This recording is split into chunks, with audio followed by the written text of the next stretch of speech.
મિત્રો Sameer sir chemistry by Sameer sir બરાબર 25 વર્ષનો અનુભવ 26 વર્ષનો સોરી અને વર્ષોથી અમે રસાયણ વિજ્ઞાન ભણાવીએ છીએ અને એમાં બીજા પાઠમાં સૌથી મજાની વાત છે કે હાઇડ્રોજન પરમાણુ માટે બોરનો નમૂનો કયો નમૂનો બોરનો બહુઆયમકી સવાલ બરાબર હાઇડ્રોજન પરમાણુ માટે બોરનો નમૂનો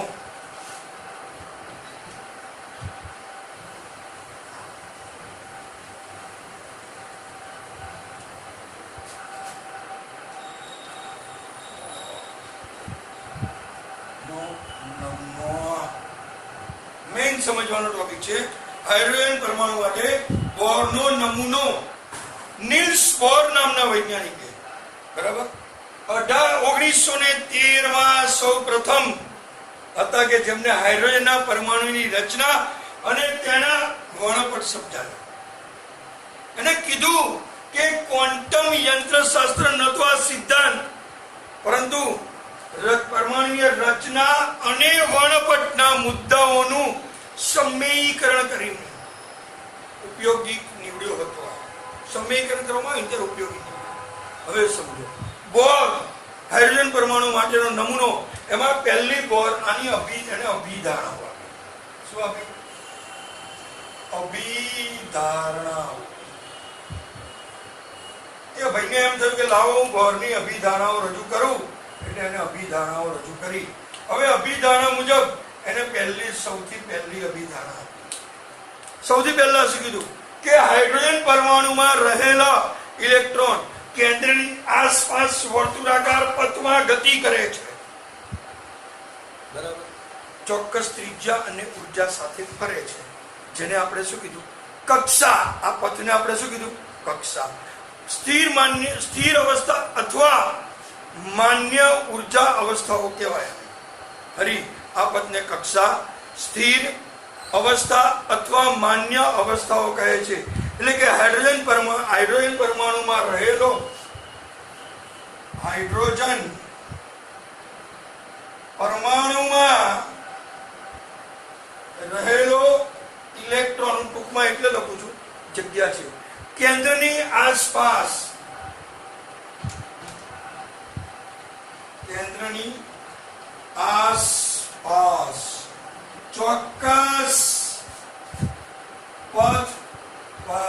ચોક્કસ પદ કહું છું કેન્દ્રની આસપાસ ચોક્કસ અમે એક શબ્દ ઉમેરો વર્તુળાકાર પથ પર ચોક્કસ ત્રિજ્યા અને ઉર્જા ચોક્કસ ત્રિજ્યા અને ઉર્જા સાથે ફરે છે. કેવા શબ્દો આપણે બોલો જેને આપણે શું કહીએ છીએ આ પથને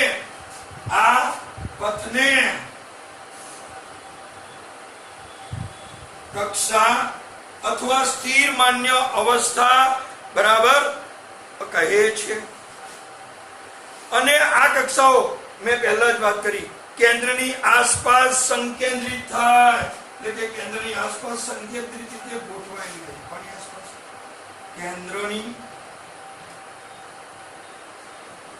આસપાસ સંકેન્દ્રિત અથવા ગોઠવાયેલી હોય છે. આ પહેલી વાત કરી.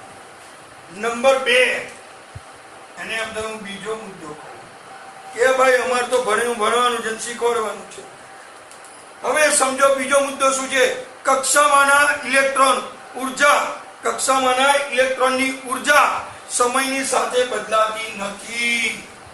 કક્ષામાંના ઇલેક્ટ્રોનની ઉર્જા સમય સાથે બદલાતી નથી. તો શું થાય બદલાય નહીં તો જ્યારે ઇલેક્ટ્રોન નીચલી કક્ષામાંથી ઉપલી કક્ષામાં જાય ત્યારે ઇલેક્ટ્રોન નીચી એમાંથી ઊંચી માં જાય ત્યારે શું કરે અવશોષણ. ઉર્જાનું શું કરે છે ઉર્જાનું અવશોષણ કરે છે. એના કરતા ઊંચી માંથી નીચીમાં જાય ત્યારે શું કરે છે? ઉત્સર્જન. ઊંચી માંથી નીચીમાં જાય ત્યારે શું કરે? ઉત્સર્જન. બે મુદ્દા થયા. પહેલા પરમાણુ એની આસપાસ કક્ષામાં ફરે એટલે વર્તુળાકાર ચોક્કસ વર્તુળાકાર પથ પર ચોક્કસ ત્રિજ્યા સાથે ઉર્જા સાથે ફરે. ચોક્કસ ઉર્જા અને ત્રિજ્યા સાથે ફરે એને શું કીધું આપણે? કક્ષા. એ કક્ષા કેવી છે? સંકેન્દ્રિત. બીજું, કક્ષામાં ઇલેક્ટ્રોન ઉર્જા સમયની સાથે બદલાતી નથી. બરાબર? બદલાતી નથી એવું એને કીધું. બીજું કીધું કે નીચી શક્તિ સપાટીમાંથી ઊંચી. બરાબર? એટલે કે કક્ષા નીચી કક્ષામાંથી ઊંચી કક્ષામાં જાય ત્યારે ઇલેક્ટ્રોન ઉર્જાનું શું કરે? ઇલેક્ટ્રોન ઉર્જાનું અવશોષણ. અને ઊંચીમાંથી નીચીમાં જાય તો એને શું કરે? ઉત્સર્જન. એનો મતલબ શું થાય? બરાબર? કે ઉર્જાનો ફેરફાર સતતપણે નથી થતો. જ્યારે શક્તિ સપાટીઓ બદલાય ત્યારે જ થાય, બાકી થતો નથી. અને ત્રીજો મુદ્દો કીધો કે ભાઈ હવે હું ત્રીજો મુદ્દો લેતો, અગત્યના છે. હા, very very very important. Number 3 IMP સવાલ છે. આ હવે પૂછાય છે, એ બધું ચાલુ કર્યું છે. બે સ્થિર માન્ય કક્ષાઓ વચ્ચે, બરાબર, અહીંયાથી અહીંયા અને અહીંયાથી અહીંયા, એનો વચ્ચે ઉર્જાનો ફેરફાર, હું ટૂંકમાં લખીશ, ઉર્જાનો ફેરફાર અને ડેલ્ટો ઈ લો. કયો? ડેલ્ટો ઈ. એનો મતલબ શું થાય? આપણે આવૃત્તિ જોઈ તો આવૃત્તિ અને વિકિરણની આવૃત્તિ આપણે દર્શાવી હોય તો શું થાય? વી. સમજો, વી બરાબર જોજો ડેલ્ટા ઈ અપોન એચ. પણ આ શું છે? E2 E1 upon H. કેમ? E1 અને E2 અનુક્રમે નીચા અને ઉર્જા માન્ય સ્તરોની ઉર્જા છે. નીચા અને ઊંચા, નીચા અને ઊંચા. ચોથું બહુ ઇમ્પોર્ટન્ટ. કે આપેલ સ્થિર કક્ષામાં ઇલેક્ટ્રોનનું કોણીય વેગમાન આપણે રજૂ કરવું હોય તો માસ ઓફ ઇલેક્ટ્રોન mvr, કોણીય વેગમાન શું થાય? mvr. તો શું થાય? nh/2π જેટલું હોય. ફરી કહું છું, કોણીય વેગમાન આપેલ સ્થિર માન્ય કક્ષામાં શું છે? સ્થિર માન્ય કક્ષામાં કોણીય વેગમાન કેટલું હોય? કોણીય વેગમાન કેટલું હોય? MEVR એટલે માસ ઓફ ઇલેક્ટ્રોન, VR બરાબર NH/2π. તો ઇલેક્ટ્રોન એવી જ કક્ષામાં ઘૂમશે જેનું કોણીય વેગમાન H/2π ના પૂર્ણ ગુણાંકમાં હોય. કોના? H/2π ના પૂર્ણ. એટલે કે કેટલીક કક્ષાઓ જ માન્ય ગણાશે, બધી ગણાશે નહીં. એટલે પાછો બોરને ફરી એને જે વિગતો આપીને ગૂંચવાડા ભરી દે. એટલે એને શું, અને આગળ એની ડિસ્કશન કરીશું, છોડ દો. હવે એને હાઇડ્રોજનના પરમાણુ નમૂના આપ્યા. એમાં એને 3 આઈટમો આપી. પહેલા A, B અને C. તો પહેલા એ આઈટમને શું કીધું જોજો, સમજવા જેવી આઈટમો આપી. આઈટમ નંબર A એને શું કીધું? પહેલી આઈટમ કે ઇલેક્ટ્રોનની સ્થિર માન્ય કક્ષાઓ આપણે n બરાબર 1 2 3 4 ડેશ ડેશ ડેશ કરીએ છીએ. બરાબર? કઈ કક્ષાઓ? સ્થિર કક્ષાઓ. બરાબર? કઈ કક્ષાઓ? સ્થિર કક્ષાઓ. આ સ્થિર કક્ષાઓને શું કીધું? ક્વોન્ટમ આંક. કયો? મુખ્ય ક્વોન્ટમ આંક કીધો. કયો કીધો? મુખ્ય ક્વોન્ટમ આંક. બીજું, આ બધું સ્થિરની જ વાત છે. બધી જ વાત કોની છે? સ્થિર. હવે સ્થિર કક્ષાઓની જ આ ત્રિજ્યા છે. એને ત્રિજ્યાને શું કીધું? તો Rn n² A0. જ્યાં A0 શું છે?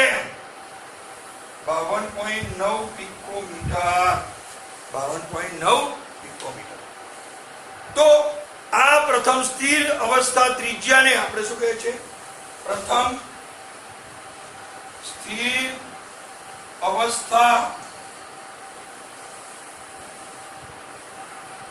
ત્રિજ્યાને બોહર. આ જે સ્થિર છે એને શું કહે છે? બોહર. કક્ષા કહેવાય. શું કહેવાય? બોર કક્ષા કહે છે. તો એની ત્રિજ્યા કેટલી હતી? 52.9.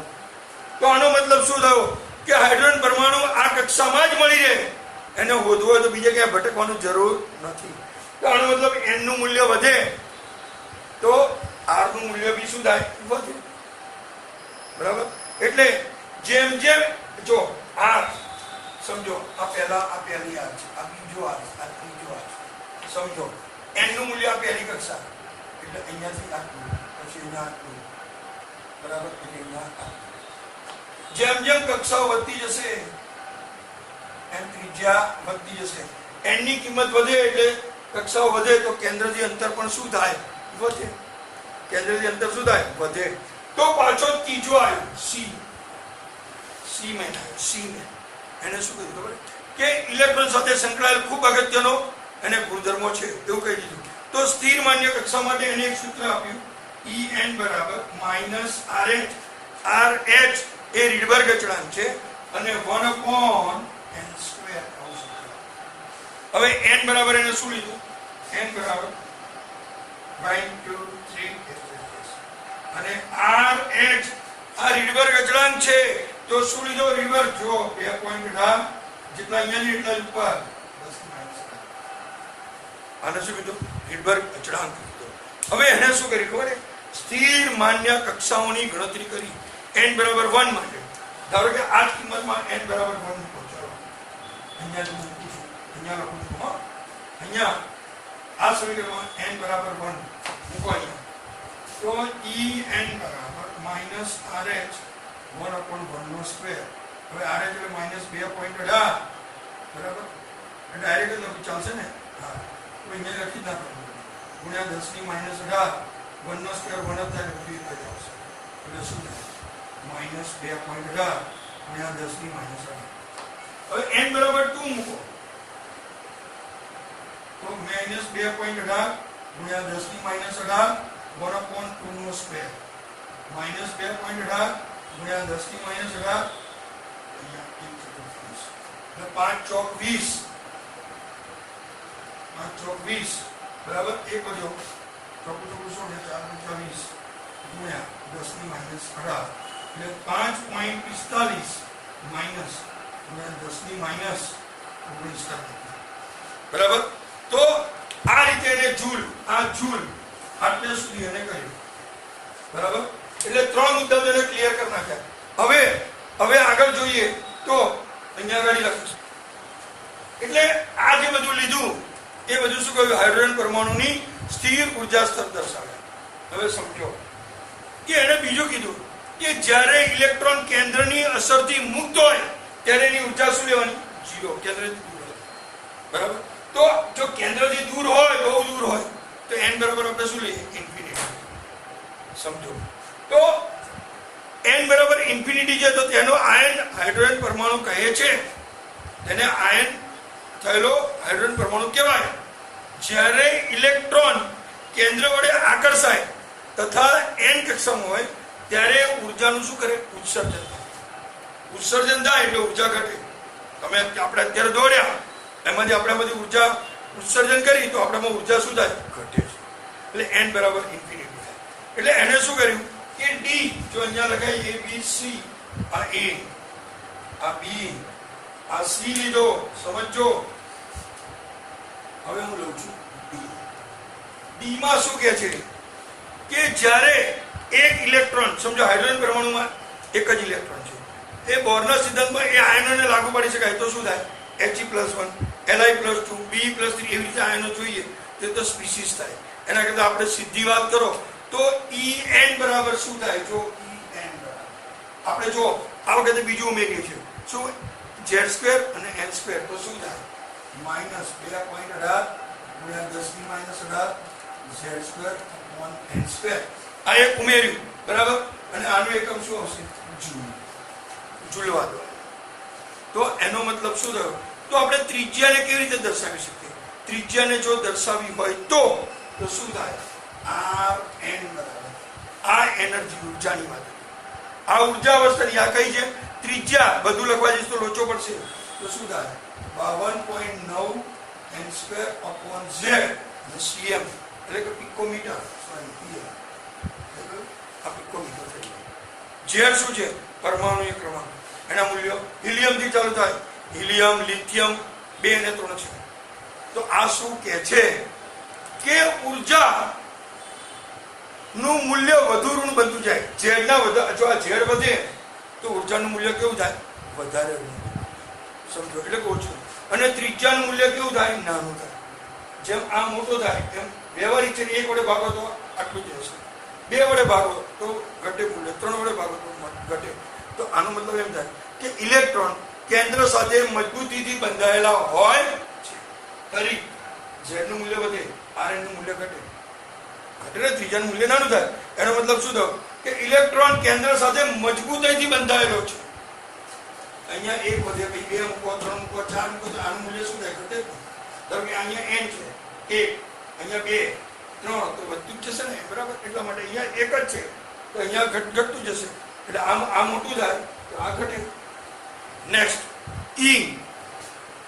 ઈમાં કશું રહ્યું નથી, થિયરી જેવું જ છે પણ છતાં લખી કાઢીએ આપણે. ઈ લાસ્ટ બટ નોટ લીસ્ટ. ઈ શું છે? તો આ કક્ષાઓમાં ઘૂમતા ઇલેક્ટ્રોનનો વેગ નક્કી કરવાનું છે. અહીંયા કોઈ સમીકરણ નથી, પણ ખાલી કીધું કે ઇલેક્ટ્રોનના વેગની માત્રા, બરાબર, ઇલેક્ટ્રોનના વેગની માત્રા કેન્દ્રના પરમાણુ પરના ધનભારના વધારા સાથે વધે છે. કેન્દ્રના બરાબર, ઇલેક્ટ્રોનના વેગની માત્રા કેન્દ્ર પરના ધનભારના વધારા સાથે, કેન્દ્ર પરના ધનભારના વધારા સાથે વધે. તેનો મતલબ શું થયો? વચ્ચે હું લખું મુખ્ય ક્વોન્ટમ આંક પણ શું થાય? વધે. મુખ્ય ક્વોન્ટમ આંક પણ વધે છે.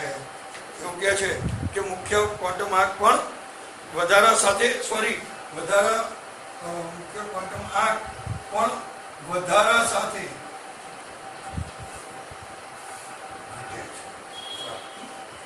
કે કેન્દ્ર પરનો ધન વિદ્યુતભાર વધારા સાથે વધે. કેન્દ્રનો ધન વિદ્યુતભાર વધે એટલે મુખ્ય ક્વોન્ટમ n 1 2 3 4 એ વધારા સાથે શું ઘટે? 1 2 3 જો જ્યારે ઝેડ વધે ને. નેક્સ્ટ હું ફરી આ બધી જોઈ લઉં છું. ચલો પહેલો મુદ્દો શું હતો? n બરાબર આપણે 1 2 3 આપણે MBR NH/2 કાઢી લીધો. હવે n બરાબર 1 2 3 4 એ કઈ કક્ષાઓ છે? સ્થિર કક્ષાઓ. જ્યાં n શું છે? મુખ્ય ક્વોન્ટમ. એની ત્રિજ્યા Rn બરાબર n2 A0 બરાબર શું છે? 52.9 pm.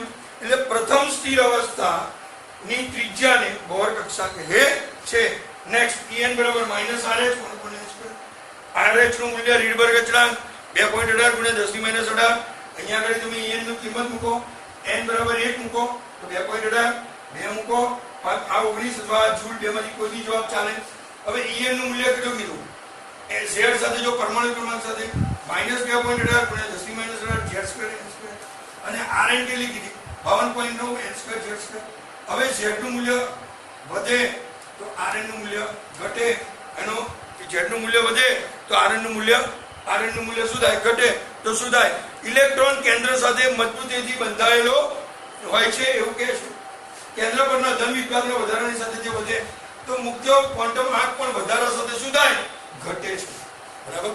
આના પછી નેક્સ્ટ લેક્ચરમાં હાઇડ્રોજન રેખા વળાંકની સમજૂતી એ હું તમને સમજાવીશ. ઓકે, ત્યાં સુધી આ થિયરી આખી બધાએ ઓળખવાની જે IMP થિયરી છે. ઓકે.